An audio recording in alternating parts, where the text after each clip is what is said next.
연금만 믿었다가 퇴직 후 무너진 공무원의 삶. 안녕하세요. 오늘은 많은 분들이 막연히 은퇴를 꿈꾸며 편안하고 여유로운 노후를 상상하지만 정작 실제 은퇴 후에는 다양한 난관과 시행착오를 겪게 된다는 이야기를 해보려 해요. 특히 공무원으로 오래 근무하신 분들은 평생 직장이라는 말에 익숙하고 주변에서도 공무원이면 노후 보장은 확실하지 않느냐라고들 하잖아요.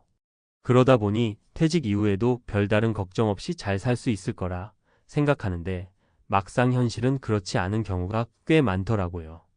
왜 그럴까요? 현직 시절에는 매달 안정적으로 급여가 들어오고 의료비 보조나 복지 포인트 등 각종 혜택도 누릴 수 있어서 상대적으로 경제적 부담을 덜 느끼죠.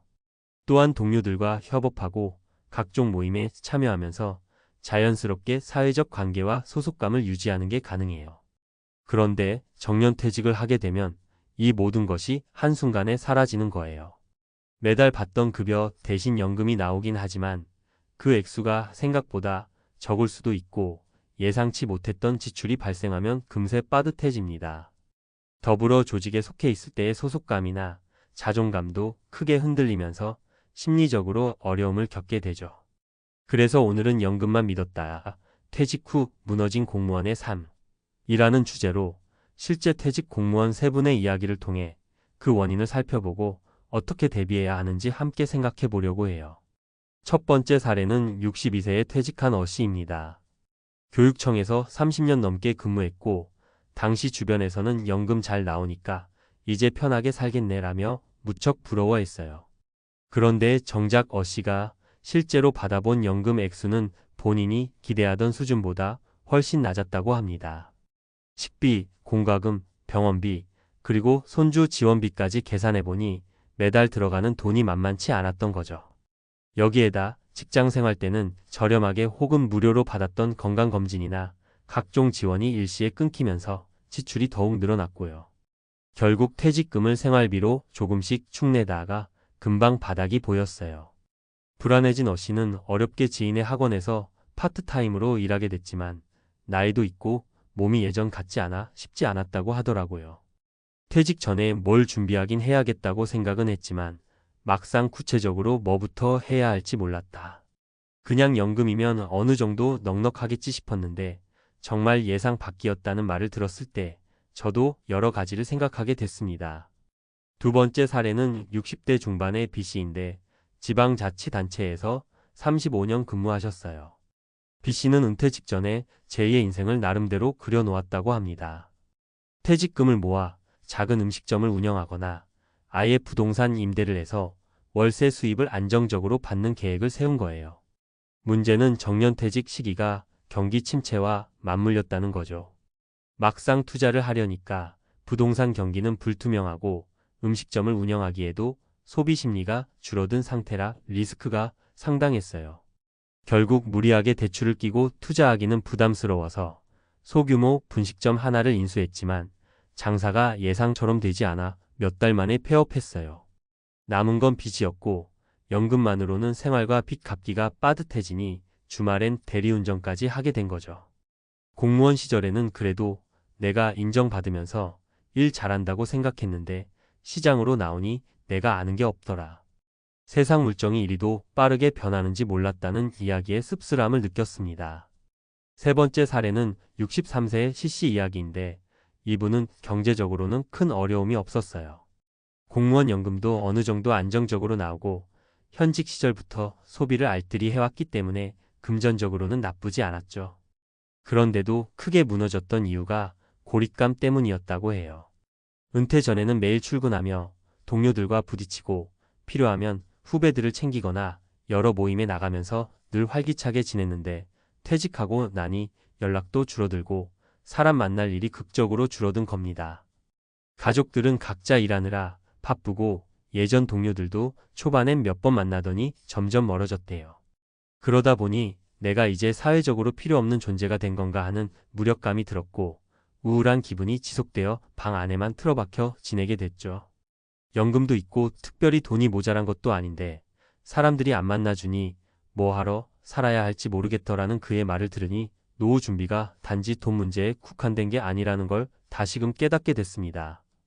그렇다면 이런 문제들을 어떻게 준비하고 해결해야 할까요? 첫째, 은퇴 전부터 철저한 경제적 대비가 필요합니다. 내 연금이 얼마나 나오고 은퇴 후 예상 지출은 어느 정도가 될지를 현실적으로 계산해 봐야 해요. 물가 상승률도 고려해야 하고 의료비나 자녀 지원, 예상치 못한 경조사비 같은 변수를 감안해야 하죠. 공무원 연금이 다른 직종에 비해 상대적으로 안정적일 수는 있어도 내가 원하는 삶의 수준을 만족시킬 수 있을지는 별개의 문제니까요. 둘째, 은퇴 후에 무엇을 하며 살지 구체적으로 고민해야 합니다. 모든 걸 돈벌이로 연결할 필요는 없지만 적어도 내가 어디에 속해 있고 어떤 역할을 할 것인지는 미리 생각해보면 좋아요. 예를 들어 봉사단체에서 활동하거나 지역사회에서 필요한 일을 찾아보거나 아니면 평소 하고 싶었지만 못해본 취미를 시작하는 것도 방법이죠. 새로운 사람들을 만나거나 내가 가진 경험과 지식을 나누면서 보람을 느끼게 되면 무력감이나 우울감이 훨씬 줄어들 수 있어요. 셋째, 인간관계를 적극적으로 유지하고 확장하는 데 힘써야 합니다. 퇴직하면 직장을 통해 자동으로 형성됐던 네트워크가 없어지기 때문에 내가 나서서 동호회나 커뮤니티, 문화센터, 각종 모임 등에 참여해야 해요. 특히 비슷한 상황의 은퇴자들이 모여 정보도 공유하고 서로 마음을 터놓는 자리가 생기면 혼자가 아니라는 안도감이 꽤 커지더라고요. 마지막으로 우리 사회 전체적으로도 은퇴자들이 가진 풍부한 역량을 어떻게 활용할지 고민해 볼 필요가 있어요. 오랜 공무원 생활로 인해 쌓은 행정 경험, 대인관계 능력, 문제 해결 능력 등은 아직도 가치 있는 자원인데 정년퇴직과 함께 사장되는 경우가 많아요. 은퇴자들이 지역사회 봉사나 공공기관 멘토링, 자문 역할 등을 통해 재능을 펼칠 수 있도록 제도적, 문화적 지원이 확대되면 참 좋겠다고 생각해요. 결국 오늘 이야기는 연금만 믿었다. 퇴직 후 무너진 공무원의 삶. 이 단지 몇몇 사람들에게만 일어나는 특수한 사례가 아니라는 점을 강조하고 싶었어요. 공무원이든 대기업이든 오랫동안 한 조직에서 일한 분들이라면 비슷한 문제에 봉착할 수 있거든요. 그동안 탄탄하던 월급과 복지 혜택이 사라지고 조직 밖에서 혼자 서야 한다는 현실은 누구에게나 큰 충격일 수밖에 없죠. 그래서 가장 중요한 건 미리 준비하는 자세예요. 은퇴가 막연하게 느껴져도 시간이 지나면 금방 닥쳐오니까요. 지금부터라도 내가 은퇴 후 어떤 삶을 살고 싶은가? 필요한 자금은 얼마나 될까? 나의 전문성이나 취향을 어떻게 살리고 어떻게 사람들과 어울릴까? 라는 질문을 스스로에게 던져보셨으면 좋겠습니다. 이미 은퇴를 하신 분들도 늦었다고 생각하기보다는 오늘부터라도 작은 모임이나 봉사활동 혹은 새로운 취미에 도전해 보시면 의외로 빠르게 활력을 찾을 수도 있어요. 물론 나이가 들고 몸도 예전 같지 않을 수 있지만 그만큼 인생 경험과 연륜이 쌓인 건 사실이잖아요. 이걸 어떻게 의미 있게 활용할지는 전적으로 개인의 선택에 달려 있어요. 연금만 바라보고 아무런 준비를 하지 않은 채 퇴직을 맞이하면 예측치 못한 좌절과 외로움을 겪을 확률이 높습니다.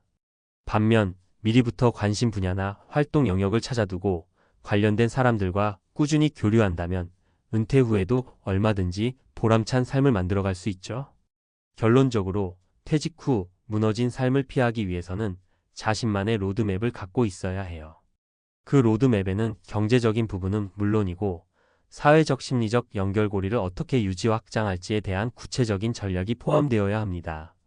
그러지 않으면 오늘 소개한 세 분처럼 예기치 못한 재정적 어려움이나 무력감, 소외감에 휩싸일 위험이 높아져요. 덧붙이자면 퇴직 후 겪는 경제적 어려움이나 사회적 고립감은 비단 개인만의 문제가 아니에요. 고령화가 가속화되면서 우리 사회 전체가 은퇴 인구가 늘어나는 상황을 마주하고 있잖아요.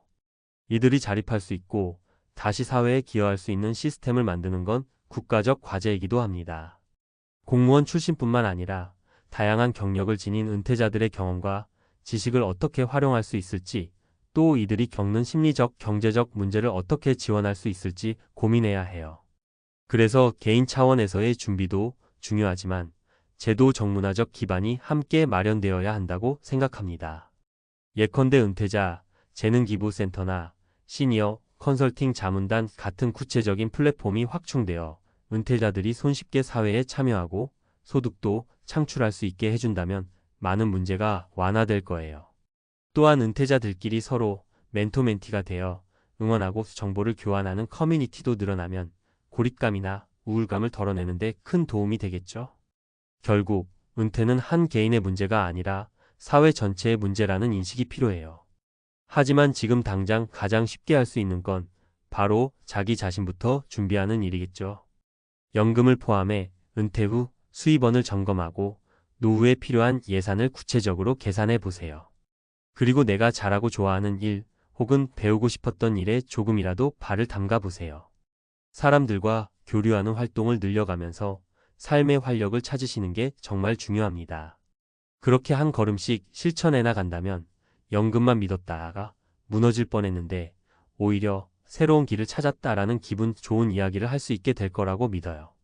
자, 이제 더 늦기 전에 작은 것부터 시작해 보시면 어떨까요? 제가 들려드린 세 분의 이야기가 누군가에게는 강렬한 경고가, 또 누군가에게는 유익한 조언이 되길 바랍니다. 여러분의 은퇴 후 인생이 더 나은 방향으로 흘러가길 진심으로 응원하겠습니다.